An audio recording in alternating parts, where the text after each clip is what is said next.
भारत और तालिबान के बेहतरीन और हर गुजरते दिन के साथ होने वाले खुशगवार ताल्लुकात की, क्योंकि अफगानिस्तान के वज़ीर ख़ारजा भारत का दौरा ख़त्म कर चुके हैं 9 अक्टूबर से 16 अक्टूबर तक। लेकिन इस दौरे के बाद सबकी नज़रें थी कि क्या काबुल के अंदर वो सिफारत खाना जो साल 2021 में बंद हुआ था दोबारा खुल सकेगा या नहीं। तो सिफारती अमले ने अपना काम दोबारा शुरू कर दिया है और अफगानिस्तान में भारत की तरफ से सिफारत खाना बहाल करने का सरकारी तौर पर ऐलान कर दिया गया है। अनाउंसमेंट वजारत ख़ारजा की जानिब से कर दी गई है और साल 2021 में ये सिफारत खाना बंद करना पड़ा था जब तालिबान की जानिब से जिम्मेदारी यहाँ पर संभाली गई थी काबुल के अंदर। दो तरफा मुज़ाकरात के बाद ये पेशरफ्त हुई है। अफगानिस्तान के वज़ीर ख़ारजा के भारत दौरे के बाद ये फैसला हुआ है और एक बार फिर से इस अहम कदम में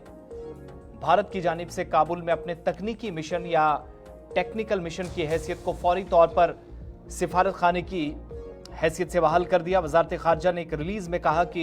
यह फैसला बाहमी दिलचस्पी के तमाम शोबों में अफगान फरीक के साथ अपनी दो तरफा मसरूफियात को गहरा करने के भारत के अज़्म की निशानदेही करता है और काबुल में हिंदुस्तान के तकनीकी मिशन को सिफारत खाने में अपग्रेड करने के फैसले का ऐलान वज़ीर ख़ारजा डॉक्टर एस जयशंकर ने अफगानिस्तान के वज़ीर ख़ारजा मौलवी अमीर मुतक्की खान के साथ मुलाकात के दौरान किया था। अफगान वज़ीर ख़ारजा ने 9 से 16 अक्टूबर के दरमियान भारत का दौरा किया था। मुलाकातों का एक तवील सिलसिला चला था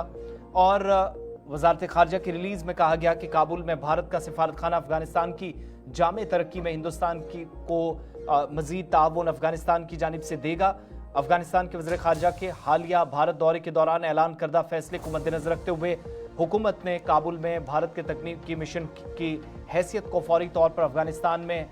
सिफारत खाने की हैसियत से बहाल करने का ये ऐलान किया और ये फैसला बाहमी दिलचस्पी के तमाम शोबों में अफगान फरीक के साथ सूरत हाल जिस हिसाब की है वैसे ताल्लुकात अच्छे हो रहे हैं, इस बात की भी जो है एक तरह से गवाही देता है। और काबुल में भारत का सिफारत खाना अफगान मुआशरे की तरजीहात और मद्देनजर रखते हुए अफगानिस्तान की जामे तरक्की, इंसानी इमदाद और सलाहियत साजी के इक़दामात में भारत के ताउन में मज़ीद इज़ाफ़ा करेगा। और अमीर खान मुतक्की से मुलाकात के दौरान अपने रिमार्क्स में भी उस वक्त जयशंकर ने कहा था कि भारत अफगानिस्तान के साथ खित्ते में अमन और इस्तेहकाम के लिए सिक्योरिटी बेहतर हो, सलामती सूरत हाल अच्छी हो, इसके लिए पूरा एतमाद इक़दामात उठाएगा ताकि दोनों फ़रीक़ैन जिन्हें कभी कभार शायद दुश्मन की नज़र से देखा जाता था वो कम से कम दोस्ती जो है वो हो सके और ताल्लुकात मज़ीद बेहतर हों। और तालिबान को अगरचे मान्यता नहीं दी गई या भारत की तरफ से ऑफिशियली या सरकार का मौक़िफ़ ये है कि अफ़गानिस्तान में मुकम्मल तौर पर जब हुकूक की बहाली, इंसानी इमदाद या इंसानी हुकूक की बहाली, ख़वातीन के तहफ़्फ़ुज़ को यकीनी बनाने के वाले से इक़दामात नहीं होते तब तक कोई पेशरफ्त शायद भारत की तरफ से ना हो। मगर ये ज़रूर है कि भारत और अफ़गानिस्तान में इतनी नज़दीकियाँ बढ़ी हैं जो पाकिस्तान, चीन और आसपास के कुछ ममालिक के लिए दर्द सर भी बने हैं।